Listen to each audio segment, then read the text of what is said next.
नाज़रीन गिरामी, जबरदस्ती के वज़ीर आला हमजा शहबाज सीएम हाउस में सिर्फ चंद घंटों के मेहमान रह गए। सुप्रीम कोर्ट ने ना सिर्फ हमजा शहबाज बल्कि पूरे इंपोर्टेड टब्बर को उड़ाकर रख दिया है और तारीखी फैसला सुनाते हुए लोटा करेसी का रास्ता हमेशा के लिए बंद कर दिया है। एक तरफ इस्लामाबाद में सबसे बड़ी अदालत में अहम तरीन केस चल रहा था, वहीं रियासत के कुछ बड़े बहुत ही अहम तरीन फैसले कर चुके हैं। सितंबर या अक्टूबर में इंतखाबात अब नविश्ते दीवार हैं और इस पर साबिक सदर आसिफ जरदारी भी तकरीबन एग्री हो चुके हैं। दुबई में मौजूद साबिक सदर आसिफ जरदारी की इंतहाई अहम शख्सियत से होने वाली मुलाकात काम कर गई और एक दो चीजों के अलावा बाकी मामलात तकरीबन तय पा चुके हैं। मुस्लिम लीग नून को इस्तेमाल करके आसिफ जरदारी ने अपने पत्ते बहुत ही कामयाबी के साथ खेले और अपना काम करा लिया है। अब लीगियों का हाल धोबी के कत्ते जैसा है जो घर का रहा न घाट का। इस पर बात करने से पहले आपको आज की समाअत का अहवाल बताएं, जिसमें सुप्रीम कोर्ट ने साफ साफ बता दिया कि किसी भी किस्म का दबाव, ताकत, धौंस और धमकी इन्हें टस से मस नहीं कर सकती। इन्हें किसी भी किस्म की तनकीद की कोई परवाह नहीं है। वो सिर्फ और सिर्फ आइन और कानून को मद्देनजर रखकर फैसले करेंगे। अदालत से फरार होने वाले इंपोर्टेड टब्बर को चीफ जस्टिस उमर अता बंदयाल ने मुखातिब करते हुए कहा कि अदालती कार्रवाई का बाइकाट करने वाले शाइस्तगी का मुजाहरा करें और कार्रवाई सुनें। आज जब समाअत शुरू हुई तो डिप्टी स्पीकर के वकील इरफान कादिर अदालत में पेश हुए और हुकूमती बाइकाट से मुतल्लिक बताया कि इन्हें कहा गया है कि अदालती कार्रवाई का मजीद हिस्सा नहीं बनेंगे। हम फुल कोर्ट दरखास्त मुस्तरद करने के हुक्म के खिलाफ नजर सानी दायर करेंगे। ये कहकर इरफान कादिर सुप्रीम कोर्ट से वापस चले गए। वकील फारूक एच नायक पेश हुए और कहा कि पीपल्स पार्टी भी अदालत में पेश नहीं होगी। भानुमति के कुंबे की जानिब से अदालत से फरार और फुल कोर्ट न बनाने से मुतल्लिक रिमार्क्स में चीफ जस्टिस ने कहा कि फुल कोर्ट की तश्कील केस लटकाने से ज्यादा कुछ नहीं था। सितंबर के दूसरे हफ्ते से पहले जजेस दस्तयाब नहीं हैं। गवर्नेंस और बहरान के हल के लिए जल्दी केस निपटाना चाहते हैं। अदालत ने वाजे किया कि आर्टिकल 63A के मुकदमे में पार्लिमानी पार्टी की हिदायत का कोई इशू नहीं था। चीफ जस्टिस पाकिस्तान ने कहा कि अदालत के सामने 8 जजेस के फैसले का हवाला दिया गया। आर्टिकल 63A से मुतल्लिक 8 जजेस का फैसला अक्सरियती नहीं है। जिस केस में 8 जजेस ने फैसला दिया वो 17 रुकनी बेंच था।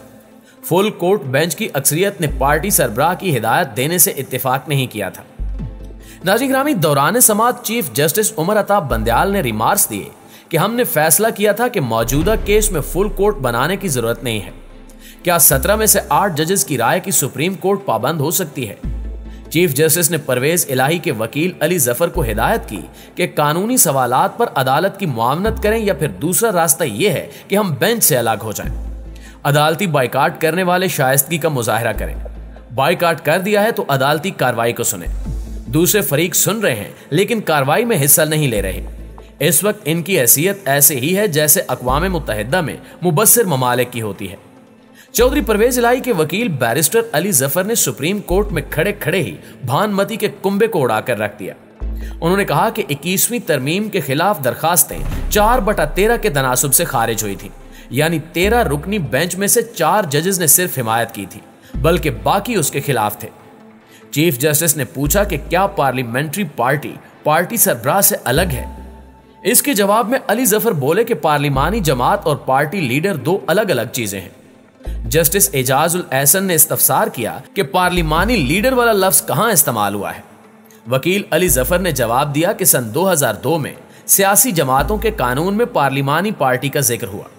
जस्टिस एजाजुल एहसन ने कहा कि पार्लियामेंट्री पार्टी की जगह पार्लिमानी लीडर का लफ्ज महज गलती थी। नाज़रीन गिरामी, अली जफर के दलाइल मुकम्मल होने के बाद additional attorney general Aamir Rahman rostrum पर आए और कहा कि अदालत की खिदमत में चंद गुजारिशात पेश करना चाहता हूं। जस्टिस मुनीब अख्तर ने पूछा कि क्या हुक्मरान इत्तेहाद के बाइकाट फैसले से वफाकी हुकूमत अलग हो गई है? एडिशनल अटॉर्नी जनरल ने जवाब दिया कि आर्टिकल 27A के तहत अदालत की मुआवनत करूंगा। चीफ जस्टिस ने कहा कि अदालत की मुआवनत के लिए सबको वेलकम करेंगे। जस्टिस एजाजुल एहसन ने पूछा कि क्या वोटिंग से पहले चौधरी शुजात का खत पार्लिमानी पार्टी के इजलास में पढ़ा गया था या नहीं। वकील अली जफर ने बताया कि पार्टी सरबराह का पार्टी पर कंट्रोल का कोई सवाल नहीं है। पार्टी के अंदर तमाम इख्तियारात सरबराह के ही होते हैं, लेकिन आर्टिकल 63 में अरकान को हिदायत देना पार्लिमानी पार्टी का इख्तियार है। पार्टी सरबराह पार्लिमानी पार्टी को हिदायत दे सकता है लेकिन डिक्टेट नहीं कर सकता। वोट का फैसला पार्लिमानी पार्टी ने करना है। दौरान समाअत बैरिस्टर अली जफर ने आयशा गुलालई केस का हवाला भी दिया। उन्होंने कहा कि पार्टी सरबराह या इसका नामजद नुमाइंदा नाअहली रेफरेंस भेज सकता है। जस्टिस इजाजुल एहसन ने कहा कि यह तो वाज़ेह है कि अगर किसी मेंबर को ज़मीर के मुताबिक पार्टी पॉलिसी के तहत वोट नहीं देना तो इस्तीफा देकर दोबारा आ जाए। आयशा गुलालई केस का फैसला तो आपके मुवक्किल के खिलाफ जाता है। चीफ जस्टिस ने कहा कि इख्तियारात पार्टी हेड के जरिए ही मुंतकिल होते हैं, लेकिन वोटिंग के लिए हिदायत पार्लिमानी पार्टी हेड जारी करता है। समाअत में वक्फे के दौरान डिप्टी स्पीकर दोस्त मज़ारी के वकील इरफान कादिर अदालत से बाहर आ गए और उन्होंने मीडिया के सामने अपनी अदालत लगा ली। इरफान कादिर साहब बहुत ही सीनियर वकील हैं और जज भी रह चुके हैं। कम अज कम इन्हें काले कोट की हुर्मत का लिहाज और पास रखना चाहिए था। इन्होंने भी टीवी कैमरों के सामने अदलिया के खिलाफ खूब जहर उगला, साथ ही अपनी मार्केटिंग भी करते रहे। इरफान कादिर ने कहा कि मैं भी जज रहा हूं, अगर किसी को एतराज होता तो मैं बेंच छोड़ देता। यह कानून है कि अगर किसी को एतराज है तो बेंच तब्दील हो जाता है।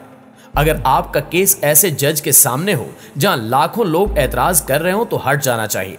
इन तमाम लोगों की कोशिश है कि अदालत को दबाव में लाया जा सके ताकि मुअज़्ज़िज़ जज साहिबान माजरत कर लें और फिर नया प्रोसीजर शुरू होने और फैसला आने में जो टाइम मिलेगा तब तक ये लोग हुकूमत में रहकर मजे कर सकें और अपने केसेस मुआफ करा लें। दोस्तों, आसिफ जरदारी से मुतल्लिक सबको पता है कि वो इस वक्त दुबई में मुकीम है। जैसे ही उन्होंने अतवार को यूएई के लिए उड़ान भरी, इसके साथ ही अफवाहों का बाजार गर्म हो गया। भांत भांत की बोलियां बोली जाने लगी। पीटीआई के रहनुमा और पंजाब के साबिक वजीर फयाजुल हसन चौहान ने तो बड़ा दावा कर दिया। उन्होंने कहा कि मुल्क की अहम तरीन शख्सियत भी इस वक्त दुबई में मौजूद है। अहम तरीन शख्सियत आसिफ जरदारी को फौरी इलेक्शन के लिए राम कर रही है। जराए का दावा है कि पीपल्स पार्टी भी अब नए इंतखाबात के लिए राजी हो गई है। अगले चंद घंटों में पीपी की जानिब से अनाउंस भी कर दिया जाएगा। आसिफ जरदारी ने अपना रास्ता तो साफ कर लिया, लेकिन मुस्लिम लीग नून की सियासत का ना सिर्फ जनाजा निकाल दिया बल्कि कब्र तक खोद डाली है। जिस मुस्लिम लीग नून के कान में जनरल ज़ियाउल हक के इशारे पर जनरल जिलानी ने अजान दी थी, उसी नून लीग का अब आसिफ जरदारी जनाजा पढ़ चुके हैं। एक बात तो तय है कि आने वाले चंद महीने मुस्लिम लीग नून के लिए मजीद मुश्किल और कठिन होंगे, और अगर विफाक में हुकूमत तब्दील न की गई और जल्द अज जल्द नए इंतखाबात न कराए गए तो पाकिस्तान का मुआशी बहरान मजीद संगीन हो सकता है। आखिर में दुआ है कि अल्लाह ताला पाकिस्तान की हिफाजत फरमाए। आमीन सुमा आमीन।